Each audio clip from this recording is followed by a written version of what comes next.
Qo'qon shahri markaziy bog' hududi, dorbozlar. Endi kechki salqinda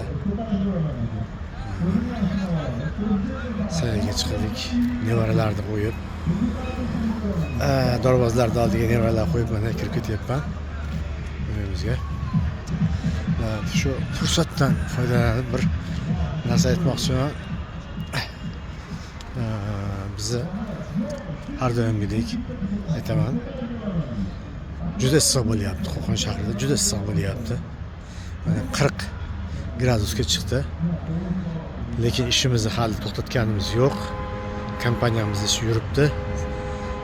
Sizlar ham qo'shilinglar bizga, mana birgalashib yaxshi daromadlar topamiz.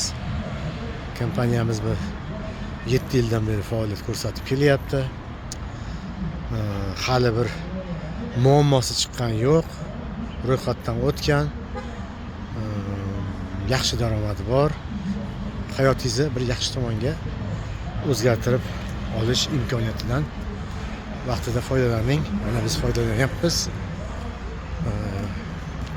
Va ko'pchilikni biz mana shu kompaniyaga hozir olib kirib qo'yyapmiz, o'rgatyapmiz. Yo'lga solib qo'yish hammasi o'zimizdan.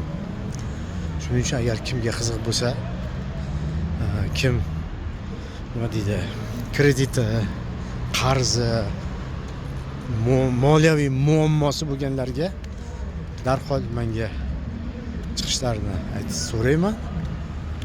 Mana shu kompaniya haqida sizga chiroyli ma'lumot beraman, o'rgataman. Salomat bo'linglar, sog' bo'linglar.